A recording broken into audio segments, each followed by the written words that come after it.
Capítulo Juanita Martínez o la desdicha de ser hermosa. La muchacha se llamaba Juanita Martínez, era dueña de una rara belleza, se distinguía. Su hermosura fue también su suplicio. Argentina, año 1820. En Córdoba se sucedían los gobiernos y los golpes de Estado, divididas las aguas por el motín de Arequito, en el que las provincias se enfrentaron al centralismo porteño. Casi al mismo tiempo, la indiada de Yanquetruz, que estaba peleando por sus tierras y por su derecho a la vida, llevó un malón al pueblo de Salto, provincia de Buenos Aires. Hubo muerte, saqueo, violaciones, incendios. La villa quedó destrozada. Y en medio del aquelarre, Juanita Martínez fue forzada por un cacique que la llevó a las tolderías. No había dejado de llorar la niña ni de extrañar a su familia cuando José Miguel Carrera, aliado momentáneo del cacique Yanquetruz, la vio tan delicada a pesar de los moretones y los andrajos, y se la compró al capitanejo por 20 vacas. 20 animales valía la muchacha. Una vez más, el cuerpo de las mujeres contra su voluntad era prenda de canje, de cambalacheo. Juanita no paraba de llorar, aunque distinguía que su nuevo dueño era un blanco de modales casi cortesanos, a pesar de la precariedad y la miseria.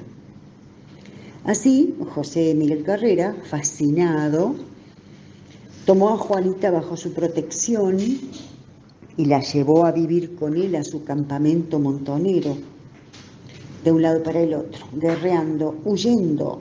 Las fuerzas carrerinas, un día cualquiera, perdieron una escaramuza cerca de Río Cuarto y los unitarios recuperaron prisioneros y también unas cuantas mujeres.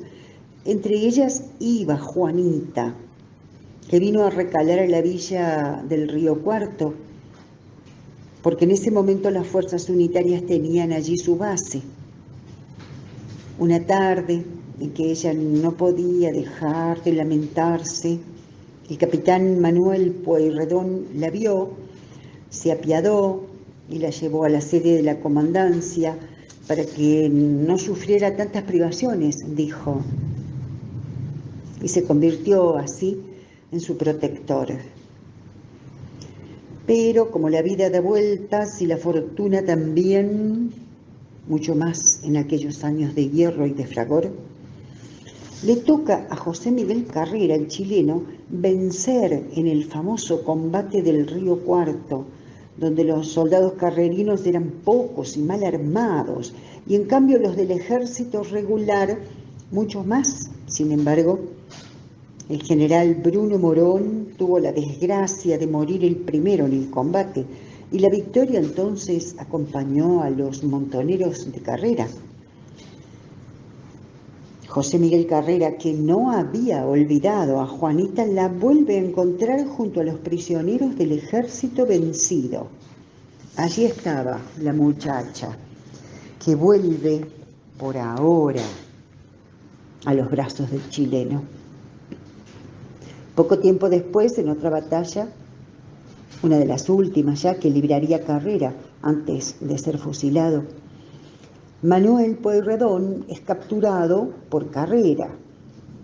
Generalmente los prisioneros de guerra la pasaban fatal cuando no los fusilaban. Todos los bandos hacían lo mismo. De modo que la suerte de Pueyrredón como prisionero de guerra estaba cantada.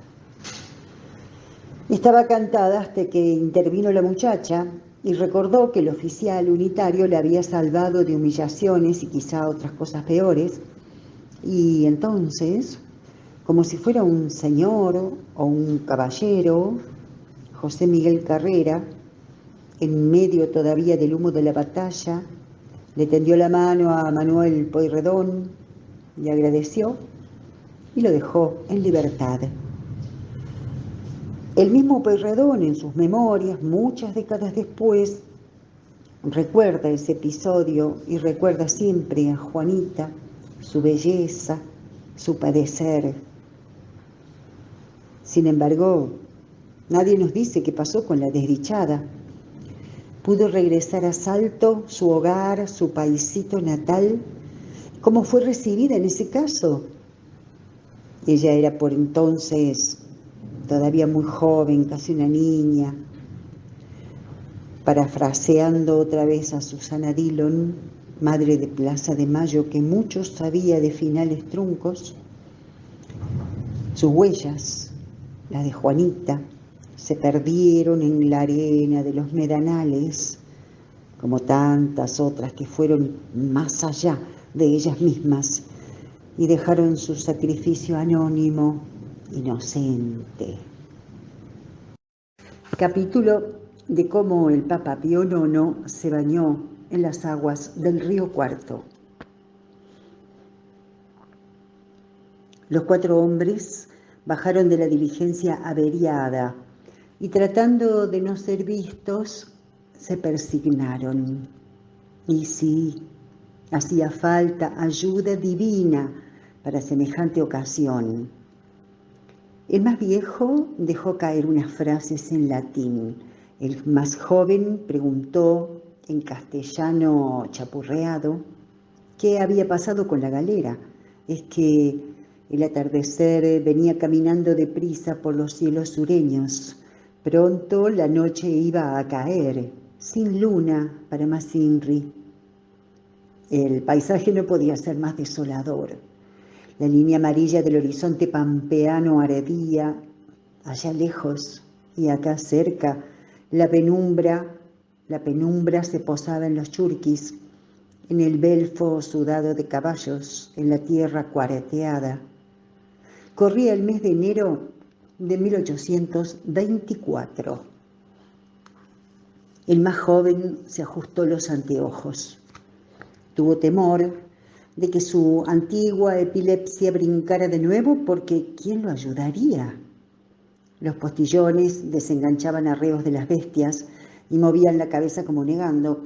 Se veían tranquilos, sin embargo.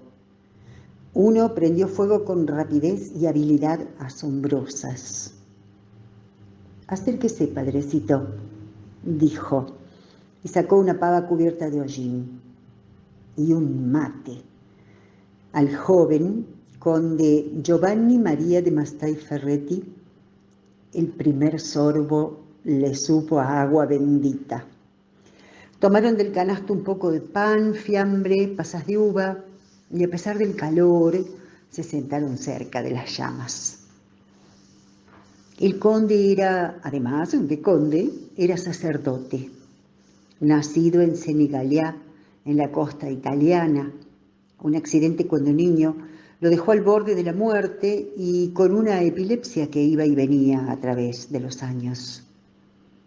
Juan María Mastay ahora tenía poco más de 20 y estaba varado a merced de múltiples peligros en un tramo del llamado Carril de los Chilenos o Carril de Cuyo, plena pampa argentina, tan lejos de su península natal, de olivares y cabras, del tañer de campanas y las aguas color esmeralda del Adriático. Si es verdad, si es cierto el refrán que indica que todo sacerdote se acuesta pensando en ser papa, es cierto también que el conde Mastay Ferretti fue uno de los pocos que hizo realidad el sueño. Sería papa, Pío IX o Pío IX. Sería autoridad máxima de la Iglesia Católica durante más de 30 años en una época particularmente difícil. Todo aquel aroma a futuro bien pudo haber quedado en la nada durante esos días y noches de estío en la pampa húmeda de un país tan desconocido como incierto. Hubiese bastado un malón, una cuadrilla de salteadores, un motín de postillones, una tormenta desatada y chau, papa de Senigallia. El camino era de terror. Los 4 viajeros, sacerdotes, iban en misión oficial de la Iglesia desde Roma a Chile. Sería la primera visita de ese orden al país andino después de que éste hubo declarado su independencia. Ya el general José de San Martín había realizado la hazaña considerada imposible, cruzar los Andes con un ejército completo a cuestas. Los 4 enviados, que veían a la cordillera como el desafío más grande de sus vidas, habían llegado a Buenos Aires después de 91 días de navegación, durante la cual casi naufragaron en 2 oportunidades. Se hospedaron en Los Tres Reyes, la mejor fonda de la ciudad, y a pesar de que los fieles los recibieron espléndidamente, tuvieron que transitar el ninguneo del gobierno con Bernardino Rivadavia como ministro de Martín Rodríguez, que no tenían, ninguno de los dos, ningún aprecio por la religión católica ni por sus representantes. Tampoco lo tuvo en Chile Ramón Freire, liberal masónico, sucesor de O'Higgins, que en 1825 confiscó bienes de la Iglesia y provocó que los enviados italianos tuvieran que salir prácticamente huyendo del país trasandino. Volviendo al trayecto, ¿dónde han quedado los sacerdotes con su diligencia que ya ha sido reparada? Era tan peligroso el viaje que el joven Mastay Ferretti anotó en su relación que iba a escribir bastante después. Comillas: en 4 sitios me dispuse para el buen morir, los cuales atravesé con los ojos cerrados. Cierro comillas.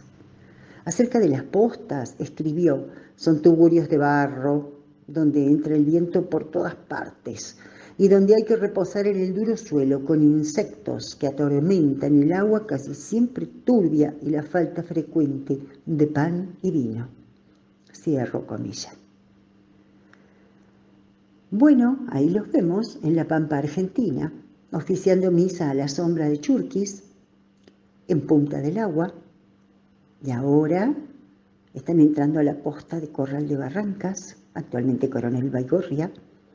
Todo esto según documentos relevados y revelados por Joaquín Bustamante. Después de eso cruzaron el río Cuarto. El futuro pontífice, joven, brioso, se largó a las caudalosas aguas y así nomás, vestido como su pudor le indicaba, se dio un baño épico. Y lo cuenta en su diario, en su relación. Textualmente escribió: un agradabilísimo baño que me restableció del calor y la tierra. Cierren comillas. Lástima que no entraron a la villa de la Concepción del Río Cuarto. Unas pocas leguas hubieran bastado. Sin embargo, esas leguas pintaban tan riesgosas. Los viajeros siguieron hacia el Tambo, cerca de Rodeo Viejo, luego rumbo a San Luis, donde fueron muy bien recibidos por el gobernador. De vuelta ya en Italia y a la vuelta de las décadas, en 1846, la Fumata Blanca indicó que había sido electo papa. Le tocó perder en su reinado. Intentó conservar el poder de los estados pontificios y no pudo. Fue el primer papa que conoció personalmente América y eso, dicen, le era muy querido. Quizá alguna calurosa mañana Pío IX recordara las frescas aguas del Chocancharagua en plena pampa argentina bajo un cielo que no tiene igual. Domingo Faustino Sarmiento, cuando Mastay Ferretti ya era papa, tradujo esta relación que hizo Mastay Ferretti, la relación de su viaje, y la publicó en Chile. El cubano Alejo Carpentier, con la intención de pensar América desde la literatura, en su libro El arpa y la sombra, toma aquella relación de Mastay Ferretti cuando era joven y no soñaba el papado. Introduce también en su libro el intento que hiciera Pío IX para beatificar a Cristóbal Colón, un intento que finalmente no prosperó.